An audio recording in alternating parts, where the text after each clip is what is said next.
Pratiquement tous les vendredis, on vivait la même situation. Il y avait des commandes de dernière minute qui arrivaient. Producteur qui se réveille un vendredi après-midi, qui cogne sur son silo, le silo est vide. Et là, les gars, c'est du surtemps. C'est le gars qui travaille de soir qui va terminer sa soirée beaucoup plus tard pour charger les camions. On était rendu au point où on nous reprochait de ne pas prendre ça sérieusement. Ça l'amenait beaucoup de stress.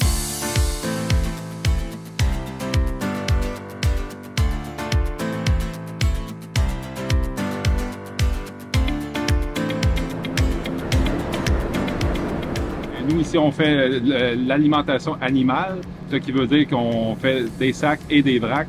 On peut faire jusqu'à 200 tonnes par jour.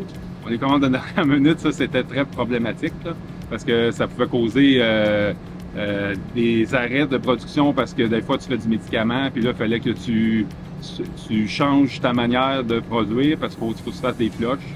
Fait que ça me causait beaucoup de problèmes, là. On a regardé une panoplie de choses. On utilisait déjà Excel en essayant de faire de la planification de tel client basé sur les 2-3 livraisons d'avant. Sa moyenne de consommation devrait nous mener à telle date. Ça marchait, mais ça marchait pas parfaitement non plus. Donc, on a décidé d'opter vers la technologie que la compagnie Nanolite nous a proposée. C'est un capteur qui va mesurer la déformation du métal dans les pattes du silo entre 2 points. Donc, il y a 2 petits trous qui sont faits au niveau d'une patte selon le poids dans le silo, mais ça va mesurer vraiment la micro-compression du métal. Puis, à mesure que la compression se relâche, à mesure qu'il y a une consommation, bien, les algorithmes vont nous faire une prédiction de quantité. L'installation au niveau du sol, donc ça nous évite de devoir grimper pour l'installation. Donc, un aspect de sécurité au niveau de nos employés qui vont l'installer.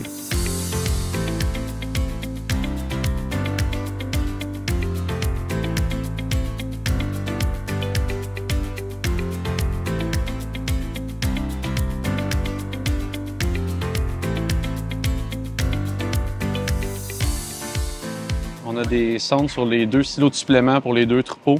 C'est les vaches en lait. Après ça, on a une autre sonde qui est sur le silo pour le supplément pour les vaches taries en préparation vêlage. Ces sondes-là, pour nous, c'est un tracas de moins. On n'a pas à se soucier de la quantité de moulée qu'il y a dans le silo. On sait que les meuneries Mondou vont savoir à distance la quantité disponible. Et avec le nombre de vaches des productions qui sont bien suivies par la meunerie, on est capable d'évaluer quand on va en manquer. Et ainsi, on n'a pas à s'en soucier finalement. Il y a un automatisme qui s'est fait. Ça fonctionne très bien pour nous.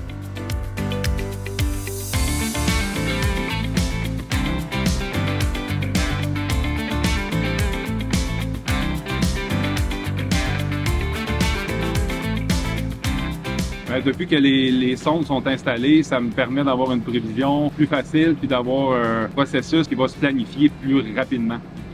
Pour moi, pour la logistique, c'est beaucoup mieux qu'auparavant.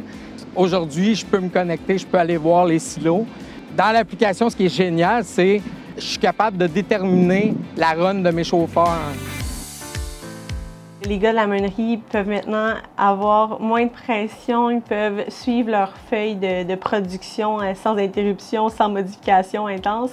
Puis on n'est plus obligé, on va toucher du bas, de faire des livraisons spéciales en dehors des heures de travail, que ce soit très tard le soir ou de fin de semaine.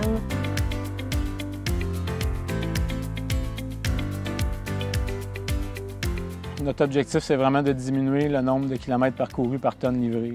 On pense être en mesure de diminuer de l'ordre d'à peu près 35 %. Sur l'ensemble des territoires, on fait la somme de tout ça, mais à la fin de l'année, il y a des grosses économies en termes d'empreinte carbone qu'on peut faire. Puis bien, par la bande en termes de diesel puis d'heures parcourues à se promener sur le chemin pour arriver.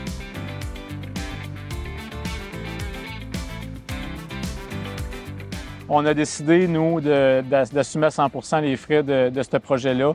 Notre décision première, c'était vraiment le sentiment de bien-être des employés, là. Donc, l'indice bonheur, qu'on a de la misère à mettre une valeur en dollars, mais nos employés qui étaient frustrés, qui étaient insatisfaits face aux situations récurrentes, bien, il y a des risques de perdre des employés de qualité qui se tannent de voir qu'on ne prend pas action face à une problématique.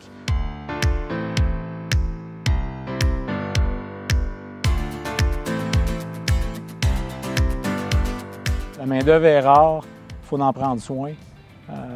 Puis, on a la chance, on a des super employés, on a franchi la centaine d'employés.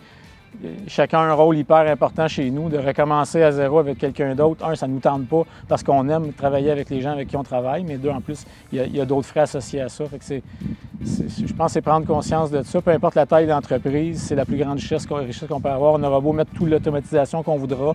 Si on n'a pas les bonnes personnes pour les opérer, on n'avancera pas plus. Donc, pour nous, c'est un no-brainer. Il faut investir dans la qualité de vie des travailleurs et des collègues qu'on a. Et, oui, collègues, amis, et voilà.